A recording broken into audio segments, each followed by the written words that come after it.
Salut tout le monde, bienvenue dans cette vidéo. Alors on se retrouve aujourd'hui pour un nouvel épisode du suivi de notre saison potagère. On va faire le repiquage des tomates. Alors moi en réalité je l'ai déjà fait il y a à peu près une semaine, mais bon je vous le montre aujourd'hui. Et puis comme vous le savez, moi je mets mes godets dans les petits bacs de mini-serre ou dans des bacs de taille équivalente. Et pour boucher les petits trous dans mes bacs de tomates, je vais commencer à semer les premières cucurbitacées. Alors par contre tout ce qui est courge, courgette, pour moi c'est encore vraiment trop tôt. Puisque ça pousse vraiment très vite, hein. Il faut compter 3 à 4 semaines après le semis pour avoir des plants prêts à être plantés en pleine terre au potager, sauf que moi dans ma région c'est pas possible de planter avant la mi-mai, donc je fais mes semis de courges et de courgettes dans la deuxième quinzaine du mois d'avril. Par contre je trouve que pour tout ce qui est concombre, melon, pastèque, ça se développe un tout petit peu moins vite, même si ça pousse quand même aussi assez vite. Et donc du coup aujourd'hui pour boucher les trous dans mes bacs de semis, je vais semer quelques melons, quelques concombres et quelques pastèques. Voilà, donc on voit ça tout de suite en vidéo.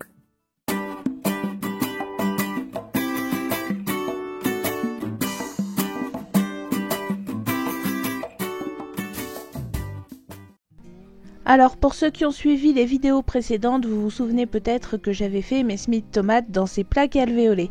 Et parmi les commentaires qu'il y avait eu au sujet de ce type de matériel, il y avait une personne qui me disait que c'était difficile de démouler les petits plants au moment du repiquage. Alors là on est au moment du repiquage et comme vous l'avez sûrement vu à l'instant, je vais vous remettre les images, il suffit tout simplement de pousser les petites mottes par en dessous pour les démouler. C'est vraiment très simple, ça prend juste quelques secondes. Donc c'est vraiment pas difficile, hein. Voilà, donc pour ceux qui s'inquiètent de savoir comment ils vont se débrouiller pour démouler leurs petites mottes au moment du repiquage, bah vous les poussez tout simplement par en dessous. Alors celles-ci c'est très simple, elles ont pas de fond, donc il suffit de pousser avec le doigt. Et si jamais c'est des alvéoles qui ont juste un petit trou au fond, et ben vous les poussez avec un pic à brochette ou quelque chose comme ça, et vous verrez que ça fonctionne très bien. Alors, pour en revenir à mon repiquage, étant donné qu'il y a une centaine de plants de tomates, je ne vais pas vous montrer toute la séance, hein, ça a pris un sacré bon moment, l'air de rien. Là, je remets de l'eau dans le bac dans lequel je vais mettre mes semis une fois qu'ils seront en godet, de façon à procéder à l'arrosage par trempage, hein, par capillarité. Donc ça, je vous l'ai déjà expliqué dans les vidéos précédentes, je ne vais pas recommencer. Et puis ensuite, c'est très simple, je récupère mes petites plantules dans les alvéoles en les poussant par le dessous, je les place dans le godet, je complète avec du terreau. Alors c'est pas la peine d'utiliser du terreau à semis très fin, hein. Maintenant que les graines ont germé, on peut utiliser du terreau universel ou du terreau de rempotage ou du terreau potager, ça ira très très bien.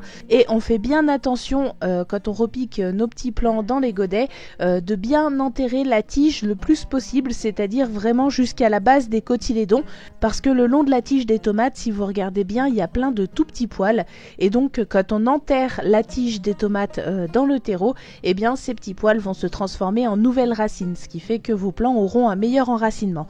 C'est également une façon de rattraper des semis qui ont filé, sachant que si les semis ont vraiment beaucoup filé, hein, au point que la tige est très très longue, très très fine, au point de se plier, voire même de casser, mieux vaut refaire un semis plutôt que d'utiliser des petits plants qui ont filé à ce point-là, parce qu'ils seront jamais aussi beaux et aussi résistants que ce qu'ils auraient été s'ils s'étaient développés normalement dans de bonnes conditions.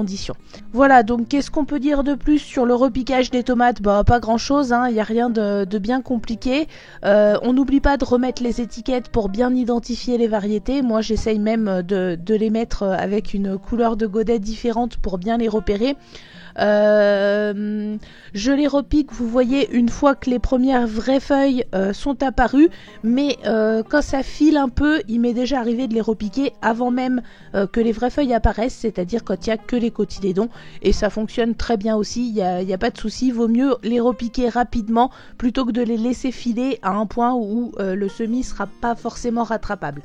Voilà, donc sinon il n'y a rien de plus compliqué que quand on a fait les repiquages précédents, donc je vais pas vous en parler pendant 10 minutes non plus, ça n'aurait pas d'intérêt.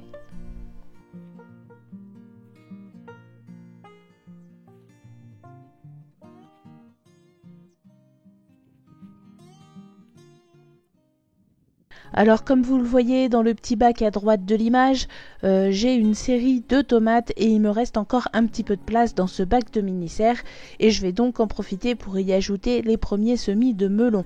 Donc comme je vous l'ai dit dans l'introduction de la vidéo, je trouve que c'est encore trop tôt pour moi pour semer tout ce qui est courge, courgette. Par contre melon, pastèque, concombre c'est un petit peu plus long à se développer et puis les melons je voudrais en mettre certains dans la serre. Donc je les sème un petit peu plus tôt, en tout cas pour quelques-uns. Donc ici c'est des mini melons qui m'ont été envoyés par Sylvain de la chaîne Le Potager de Sylvouch. D'ailleurs au passage Sylvain, je ne t'oublie pas, tu comprendras de quoi je parle. J'ai été un petit peu débordée ces dernières semaines entre le confinement etc. Enfin bref, mais je ne t'oublie pas et t'inquiète pas, on est toujours dans les temps, donc voilà, ça va arriver. Pour en revenir à notre semis de melon, c'est très simple. Je remplis les godets avec du terreau, c'est pas la peine de prendre du terreau à semis puisque c'est des graines qui sont assez grosses.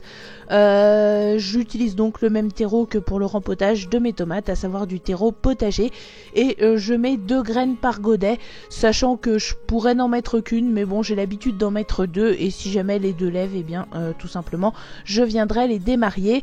Ensuite je les mets à tremper avec mes tomates fraîchement repiquées et puis une fois que le terreau sera bien humidifié, je viendrai retirer l'excédent d'eau dans le bac pour éviter tout excès d'humidité qui serait nuisible à nos semis.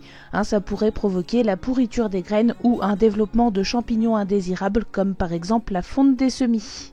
Autre bac de tomates dans lequel j'ai 2 petites places et je vais en profiter pour venir faire un petit semis de concombre.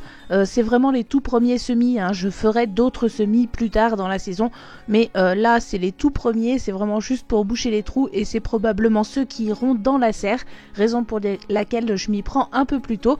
Donc pour le semis de concombre, je m'y prends exactement de la même façon que pour le semis de melon qu'on a vu à l'instant.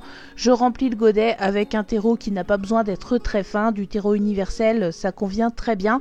Je pose 2 graines, je pourrais n'en mettre qu'une, mais j'en mets 2 pour être sûr d'en avoir au moins une qui germe, et si les 2 germent, je viendrai ensuite démarier les plants, et puis je recouvre les graines et je mets à tremper avec les tomates. Et on termine très rapidement avec un dernier semis de cucurbitacées, ça va être de la pastèque. Là encore, je vais m'en servir pour boucher les trous dans mes plaques de tomates. Donc même méthode que pour le melon et les concombres, je remplis le godet, je mets 2 graines, je recouvre les graines, j'oublie pas l'étiquette et hop, à tremper avec les tomates, voilà. Voilà, j'espère que cette petite vidéo vous a plu. Je vous rappelle que si vos semis sont un petit peu faiblards, qu'ils ont besoin d'un petit coup de fouet, vous pouvez aller regarder la vidéo sur l'infusion d'ortie qui constitue un engrais complètement naturel pour vos semis et c'est vraiment très efficace. Je l'utilise là maintenant depuis plusieurs semaines et j'en suis vraiment très contente. Donc je vous mets le lien quelque part ici sur la vidéo et dans la description également. Et puis même si elle n'a pas eu beaucoup de succès, je vous invite quand même à aller voir la vidéo que je vous ai proposée vendredi qui parle des cucurbitacées en général, des espèces qui s'hybrident entre elles ou ne s'hybrident pas entre elles, pour tordre le cou à certaines idées reçues du style les concombres s'hybrident avec les melons, etc. Ça c'est pas vrai. Et dans cette vidéo, je vous explique aussi comment faire la pollinisation manuelle de vos cucurbitacées si jamais vous voulez récolter vos propres graines tout en conservant vos variétés. Donc cette vidéo n'a pas spécialement attiré l'attention, mais si jamais le sujet vous intéresse, n'hésitez pas à aller la voir. Encore une fois, je vous mets le lien quelque part sur la vidéo et dans la description. Voilà, j'espère que cette vidéo vous a plu. Je vous souhaite à tous une excellente semaine et je vous dis à vendredi pour une nouvelle vidéo.